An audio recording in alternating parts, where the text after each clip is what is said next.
Hey everyone, Mr. MC here. This is an updated lap guide for Dragon Trail Seaside 2 with the Audi TT Cup. Let's get this started.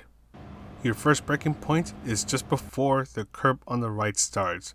Brake as much as you can for a short moment, slowly ease off of the brakes and turn in. You'll eventually bring yourself all the way to the inside of the turn, and when the curb on the left ends, you can gradually start to accelerate. Don't forget that this car is a front wheel drive, so it will start to understeer if you put in too much acceleration while turning.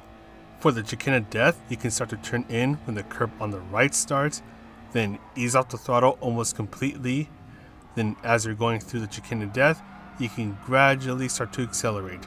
Just try not to hit any of the walls so you don't end up losing time. When the curb on the right is about to start, you want to start to brake. So you'll be braking hard for a short moment, then just gradually ease off of the brakes as this is a bit of a long drawn out turn. Just be very patient when you're starting to accelerate, and when you're ready to start to fully accelerate, go up to third gear.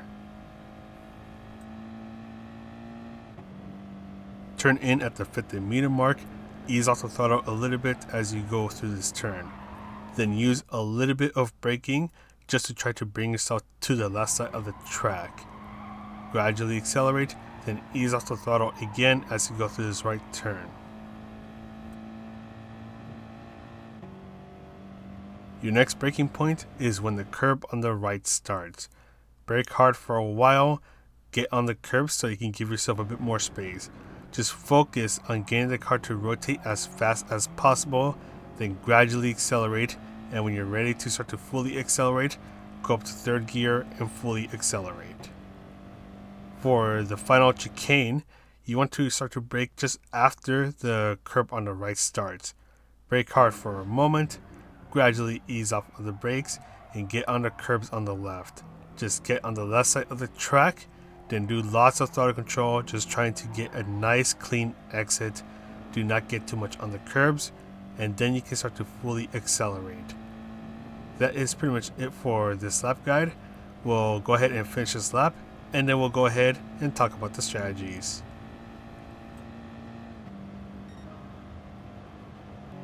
For the race strategy, this is just like last week's race where you don't have to worry about the tires nor the fuel. This is an all-out race. So because of that, and because the tire wear rate is pretty low, it is possible to complete these races in a front-wheel drive car. So if you're using the Peugeot RZZ or the Audi TT Cup, you can use them in this race, and the tire wear will not be enough to cause an issue. Don't forget that your tires will be cold at the start of the race, so you do want to be a bit more careful when you go through these turns, especially as you go through the chicane of death. You don't want to end up understeering into the wall and end up having your soul collected. Speaking of the chicane of death, when the curb on the right starts, you can ease off the throttle completely. That way you can have full control of the car and just try to go through the chicane of death as smoothly as possible. So I just want to quickly show the tire wear on the bottom left hand corner of the screen. This is on lap 10, and as you see, the tire wear is not much of a problem at all.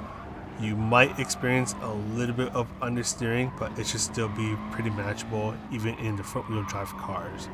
So that's pretty much it for this guide. Just try to set consistent times, and the front wheel drive cars like the Peugeot RZZ and the Audi TT Cup, they're going to have a field day here. But that is all from me. I'm going to go ahead and sign off now. So this is Mr. MCA wishing you a good race, and I'll see you in the next video.